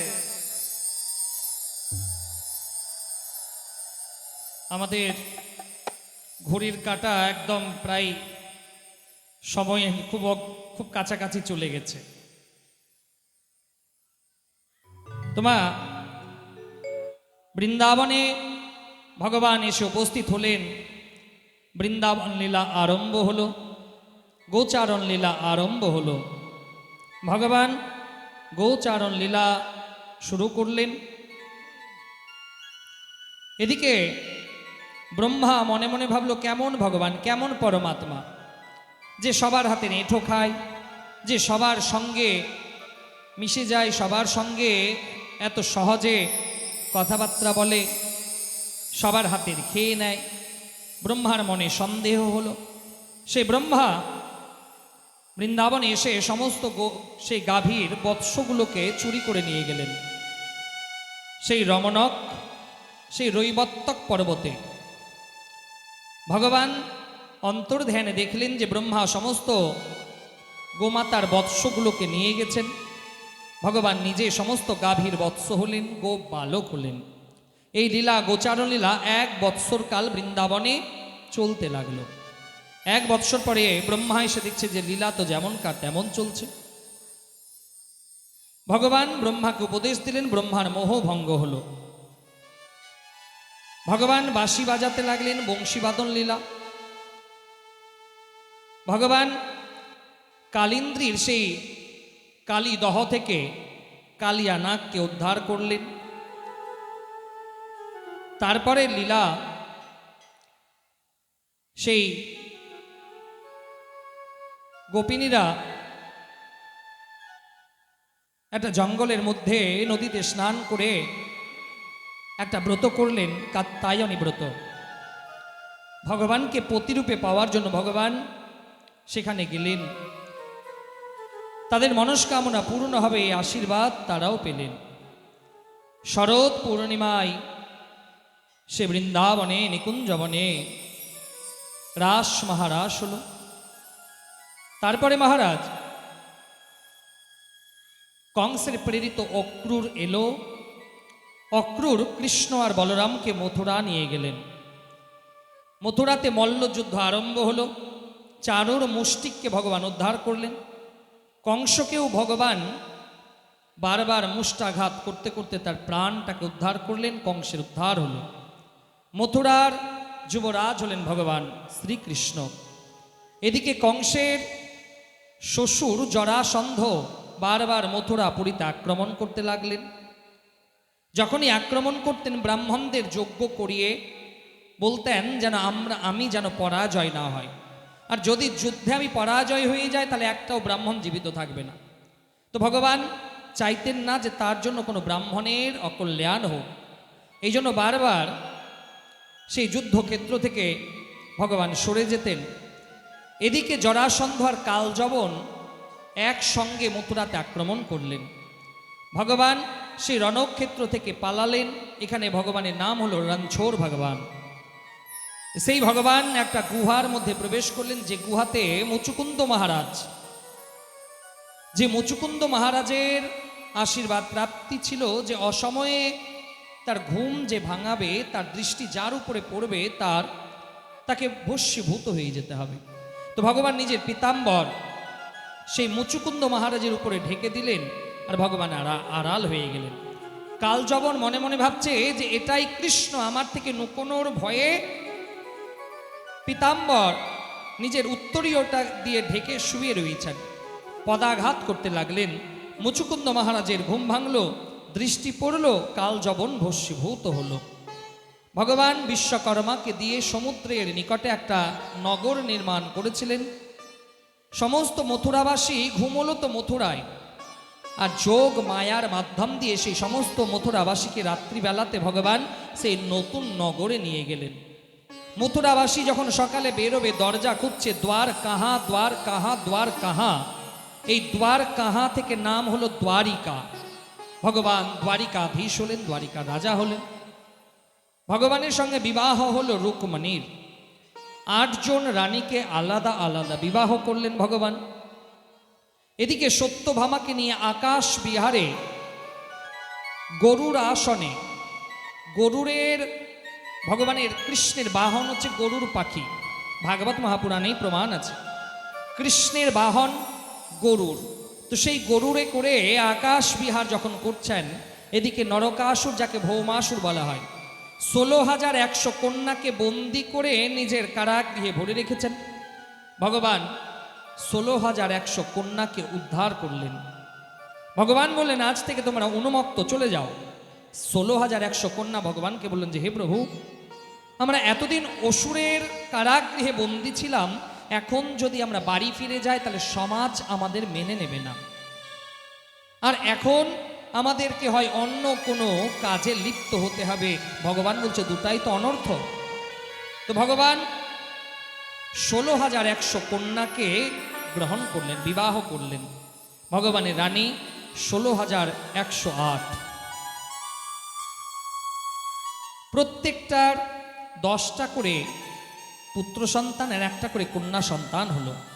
ভগবান কৃষ্ণের বংশজ 1,77,188টা। ভগবান কৃষ্ণের বংশজ 1,77,188টা বংশজ। এই বংশের মধ্যে একজন খুব সুন্দর, যার নাম ছিল সাম্ব। শাম্বকে বাবা একটা গর্ভবতী স্ত্রী সাজানো হলো।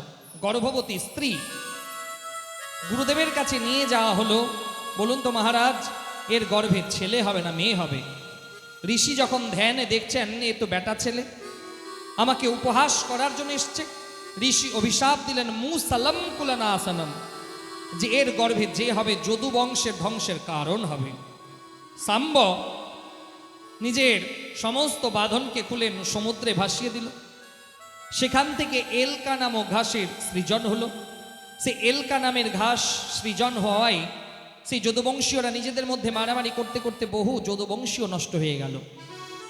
সেই লোহার কড়াইটাকে চূর্ণ বিচূর্ণ করে সমুদ্রে ফেলে দেওয়া হলো। একটা ছোট্ট লোহার কিল, যাকে ক্ষয় করা গেল না, সমুদ্রে ফেলে দেওয়া হলো। একটা বোয়াল মাছ সেই লোহার কিলকে গিলে ফেললো। এদিকে জরা নামক ব্যাধ সেই বোয়াল মাছকে পেল। বোয়াল মাছ কাটার পর তার পেট থেকে বেরোলো ছোট্ট একটা লোহার কিল। তো সেই লোহার কিলকে ঘষতে ঘষতে তীরের ফলা বানানো হলো। জরা তীর বানালো। এদিকে বলরাম যদুবংশীয়দের শাসন করতে গেল। সে যদুবংশীয়রা উল্টো বলরামের দিকে তেড়ে এলো। ভগবান কৃষ্ণ বলরামকে বলছে, দাদা আমাদের সময় পূর্ণ হয়ে গেছে, আমাদেরকে স্বধামে গমন করতে হবে, স্বধামে গমন করতে হবে। বলরামের মাথা ফেটে শেষ নাগ বেরোলো, পাতালে প্রবেশ করলো বলরামের। ভগবান কৃষ্ণের 125 বছর বয়স। জঙ্গলে একদিন ভগবান বসে আছেন, গভীর জঙ্গলে। জরা নামক ব্যাধ সেই গভীর জঙ্গলে গেছেন। ভগবানের পা লাল টুকটুকে পা। জরা নামক ব্যাধ মনে মনে ভাবছে এ বোধহয় কোনো হরিণ বিরাজমান। সেই লোহার তীর নিক্ষেপ করলো হরির মনে করে আর বিঁধল ভগবানের চরণে। ভগবান ধরাশায়ী হলেন। জরা দ্রুত গতিতে গিয়ে দেখছে যে হে প্রভু, এ তো আমার দ্বারা অন্যায় হয়ে গেল, আমি তো অনেক বড় ভুল কাজ করলাম, আমাকে তো পাপ লাগবে হে প্রভু। ভগবান বলছে, না জরা, কর্মফল ফিরে এসেছে। ত্রেতা যুগে আমি রাম অবতারে এসেছিলাম আর তুমি বালি হয়েছিলে। আমি ঝোপের আড়াল থেকে তোমাকে তীর মেরেছিলাম আর আজকে সেই বালি জরা হয়ে এলো আর সেই রাম কৃষ্ণ হয়ে এলো। কর্মফল ফিরে আসবে। দেবতারা ভাবলো যে ভগবান স্বধামে আসবে, সেই লীলাকে দর্শন করব।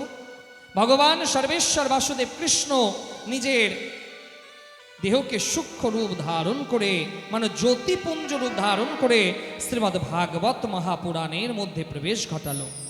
কলিযুগে ভাগবত দর্শন মানে কৃষ্ণ দর্শন, কলিযুগে ভাগবত শ্রবণ মানে কৃষ্ণ প্রাপ্তি। কলিযুগে ভাগবত যেখানে বসে যায় স্বয়ং গোবিন্দ সেখানেই বিরাজ হয়। কলিযুগে সাক্ষাৎ কৃষ্ণ স্বরূপ ধরা হয়েছে ভাগবত মহাপুরাণকে। এদিকে মহারাজ পরীক্ষিতকে সুখদেবজি মহারাজ বললেন, হে রাজন, আপনি গোবিন্দের কথা রসাস্বাদন করলেন। রাজা পরীক্ষিত বলছে, হে গুরুদেব, তাহলে কলিযুগের মানুষের উদ্ধার কেমন করে হবে? সেই সময় সুখদেবজি মহারাজ ভাগবতের 11 স্কন্ধ 12 স্কন্ধে কলিযুগের ধর্ম, কলিযুগের রাজার ধর্ম বর্ণনা করলেন। ভাগবত মহাপুরাণ যদি কারো বাড়িতে থাকে 11 স্কন্ধ আর 12 স্কন্ধ খুলে দেখবেন, সেখানে সুখদেবজি মহারাজ রাজা পরীক্ষিতকে বলছে যে হে রাজন, কলিযুগে অন্তিম সময় ঘোর কলি যখন আসবে, একটা মানুষের উচ্চতা এত কমে যাবে, ছোলার গাছের নিচে ছাওয়া নিতে হবে। জল থাকবে অনেক বেশি, কিন্তু পান করার জল থাকবে না। এখনই পান করার জল আমাদের কিনে খেতে হচ্ছে মা। এখন তো 4,27,000 বছর কলিযুগের আয়ু এখনো আছে। ঘোর কলি যখন আসবে জল থাকবে অনেক বেশি, কিন্তু পান করার মতন জল থাকবে না। একটু জল খাওয়ার জন্য গ্রামকে গ্রাম হেঁটে পাড়ি দিতে হবে জল পান করার জন্য। রাজস্থানে চলে যান, রাজস্থানে জল পান করার জন্য তাদের কিলোমিটার 1 কিলোমিটার 2 কিলোমিটার হাঁটতে হয়, তবে জল পায়। ঘোর কলি যখন আসবে ধরাধাম থেকে নদী ছোট হয়ে যাবে, নর্দমা বড় হয়ে যাবে। নদী কেচিচ্ছিন্না নদী ছোট ছোট হয়ে যাবে, নদীতে চর পড়ে নদীগুলো ছোট হবে আর নর্দমাগুলো বড় হবে। বড় বড় সিটিতে চলে যান, দেখবেন বড় বড় হাইড্রেন, মানে একটা নদীর মতন জল প্রবাহিত হচ্ছে। নদী ছোট হবে, নর্দমা বড় হয়ে যাবে। ঘোর কলিকাল যখন আসবে, ভগবানের নাম জপ করার সময় আমাদের কাছে থাকবে না। এখনো আমরা অনেক ভালো সময়ে আছি যে এখনো আমরা হরিনাম করতে পারছি, ভগবানের নাম জপ করতে পারছি। তারপরে বলছে কলিযুগের রাজাদের সম্পর্কেও শ্রীমদ্ ভাগবত মহাপুরাণে কিন্তু দ্বাদশ স্কন্ধে বলে দেওয়া হয়েছে, যেটা বলা হয় যে প্রত্যেকটা সত্যি কথা কলিযুগের রাজারা কেমন হবে। সময় অল্পতার জন্য আমি সেই বিস্তারপূর্বকে যেতে পারছি না। সেই সময় সুখদেবজি মুনি বললেন যে হে রাজন, আপনি সম্পূর্ণ ভাগবত শুনেছেন, আপনার আর কোনো ভয় নেই। মহারাজ পরীক্ষিত হাত জোর করে বলল যে হে গুরুদেব, আমি সম্পূর্ণ ভাগবত শুনলাম, আমার আর কোনো ভয় নেই। এখনই তক্ষক নাগ আসবে, আমাকে দংশন করবে, আমি মরে যাব। দাঁড়ান রাজন, মরে যাওয়ার কথা বলছেন, তার মানে এখনো আপনার ব্রহ্ম জ্ঞান প্রাপ্তি হয়নি। হে রাজন, আমি আপনাকে অন্তিম একটা গল্প শোনাই, ভাগবতের অন্তিম কথা। যে হে রাজন, খুব মন দিয়ে শুনবেন, মা, এই গল্পের মধ্যেই সার লুকিয়ে আছে। সুখদেবজি মহারাজ রাজা পরীক্ষিতকে বলছে, হে রাজন, একদিন একটা জঙ্গলে একজন রাজা গেছে, আর সেই জঙ্গলে অন্ধকার নেমে এলো। সেই রাজা বাড়ি ফিরতে পারবে না, তাই গভীর জঙ্গলে প্রবেশ করেছে। দেখেছে একটা ঘর, সেই ঘরের দরজাতে দাঁড়িয়ে আওয়াজ দিচ্ছে, ঘরে কেউ আছো? ঘর থেকে আওয়াজ এলো, হ্যাঁ আছি। সেই রাজা বলছে, একটা দিনের জন্য এই রাতটুকু আমি আপনার এই ঘরে থাকবো, আমাকে থাকতে দিন। ঘর থেকে আওয়াজ এলো, না রাজন, একবার যে এই ঘরে প্রবেশ করে যায় সে এই ঘর ছাড়তে চায় না। রাজা বলছে, না, এই রাত থাকবো, সকাল হলেই আমি বেরিয়ে যাব। অবশেষে সেই রাজা সেই ঘরের মধ্যে প্রবেশ করলো। সেই ঘরে গিয়ে দেখছে একদিকে মল, একদিকে মূত্র, একদিকে কপ, বিষ্ঠা ইত্যাদি। সেই রাজা রাত্রি থাকলো, সকাল হয়ে গেল, বেরোতে আর চাইল না, সেই ঘরেই থাকতে চাইল। মহারাজ পরীক্ষিত হাত জোর করে বলছে, গুরুদেব, এত নোংরা ঘরে কোন এমন রাজা আছে যে থাকতে চাই, যে একদিকে মল, একদিকে মূত্র, একদিকে বমি, একদিকে বিষ্ঠা? সুখদেবজি মুনি রাজা পরীক্ষিতকে বলতে, হে রাজন, সেই রাজাই আপনি।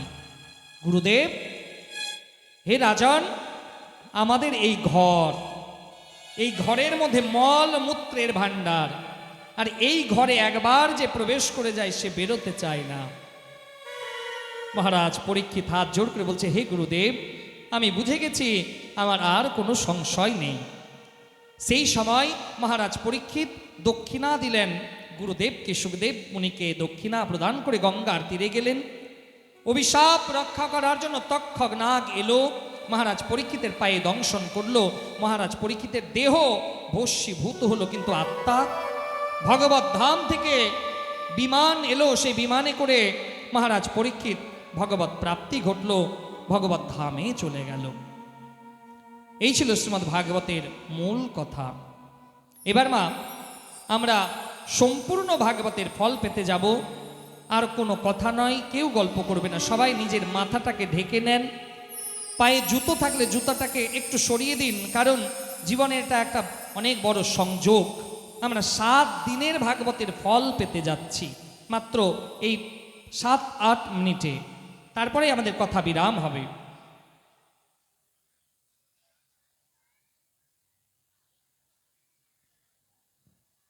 সবাই হাত জোর করুন। ভাগবতের প্রথম শ্লোক আমার সাথে সাথে আপনারা উচ্চারণ করবেন। সচ্চিদানন্দরূপায় সচ্চিদানন্দরূপায় বিশ্বোৎপত্ত্যাদিহেতবে विश्वोत्पत्त्यादिहेतवे तापत्रय विनाशाय तापत्रय विनाशाय श्रीकृष्णाय वयं नुमः। श्रीकृष्णाय वयं नुमः। এবার আমরা জানবো ভাগবতের কোন স্কন্ধে কটা অধ্যায় কি কি আছে। ভাগবতের প্রথম স্কন্ধে 6টা প্রশ্নের সাথে 24টা অবতারের বর্ণনা করা হয়েছে 19টি অধ্যায়ে। এখানে ব্যাস নারদ প্রসঙ্গ, কৃষ্ণ কুন্তী সংবাদ, কৃষ্ণের দ্বারিকা গমন, মহারাজ পরীক্ষিত কর্তৃক কলি যুগের দমন, রাজা পরীক্ষিতকে ব্রহ্ম অভিশাপ, সুখদেবের আগমনের বর্ণনা করা হয়েছে। ভাগবতের দ্বিতীয় স্কন্ধে সত্যমুক্তি ক্রম মুক্তির বর্ণনা করা হয়েছে 10টি অধ্যায়ে। এখানে ভগবানের বিরাট রূপের বর্ণনা, পরীক্ষিতকে সৃষ্টি বিষয়ক প্রশ্ন, সুখদেবের কথা আরম্ভ, সৃষ্টি বর্ণনা করা হয়েছে। ভাগবতের তৃতীয় স্কন্ধে সৃষ্টির বর্ণনা করা হয়েছে 33টি অধ্যায়ে। এখানে বিদুর উদ্ধবের কথোপকথন, ব্রহ্মার উৎপত্তি, বরাহ অবতারের বর্ণনা, কপিল দেবহূতি সংবাদ, ভক্তি যোগ বর্ণনা করা হয়েছে। ভাগবতের চতুর্থ স্কন্ধে 4টি ধর্মের বর্ণনা করা হয়েছে 31টি অধ্যায়ে। এখানে মনুর প্রসঙ্গ, সতীর অগ্নি প্রবেশ, দক্ষযজ্ঞের বিনাশ, ধ্রুব চরিত্র, মহারাজ পৃথুর উপাখ্যান, পুরঞ্জন উপাখ্যান, প্রচেতাগণের প্রতি নারদের সংবাদ বর্ণনা করা হয়েছে। ভাগবতের পঞ্চম স্কন্ধে স্থান শক্তির বর্ণনা করা হয়েছে 26টি অধ্যায়ে।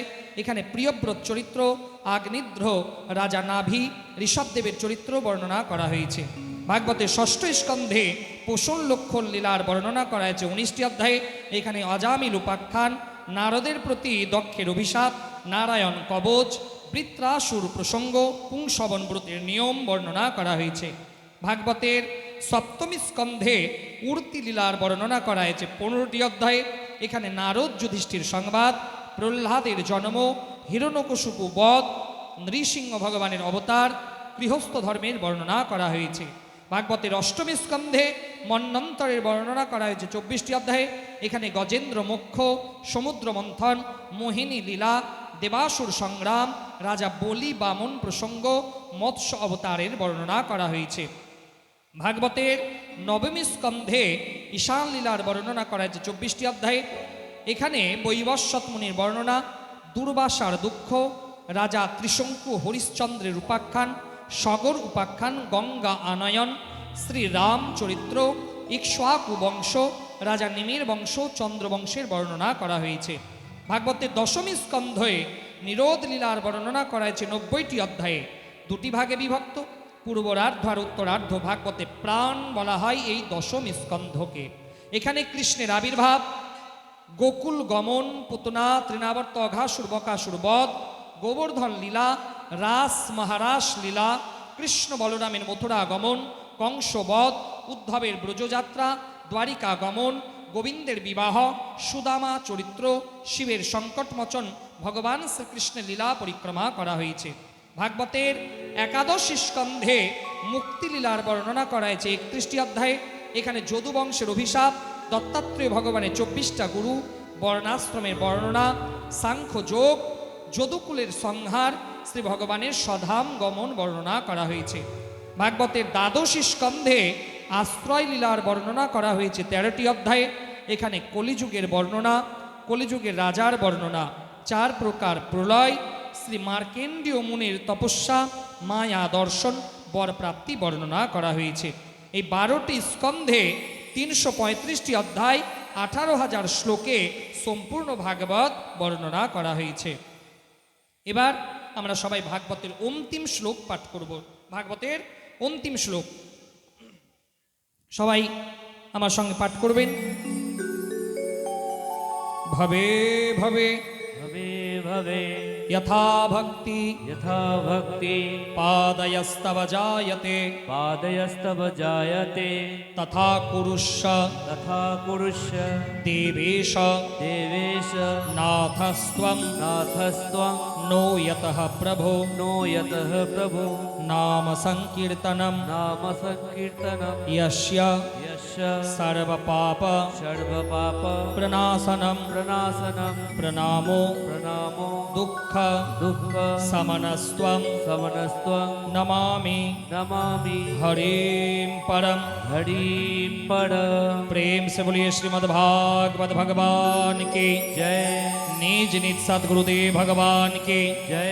निज निज आराध्या देवी देवता की जय गंगा मैया की जय भारत माता की जय भारत माता की जय निज निज सतगुरुदेव भगवान की जय धर्म का जय हो अधर्म का नाश हो प्राणियों में सद्भाव हो विश्व का कल्याण हो गौ माता की सेवा हो विश्व में शांति हो।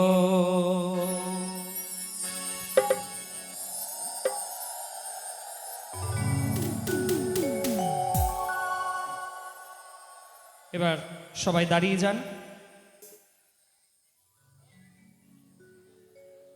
সবাই দাঁড়িয়ে যান, একটা ভজন হবে তারপরে আরতি করে আজকের কথাকে বিরাম দেবে। প্রথমে একটা ভজন হবে তারপরে আরতি।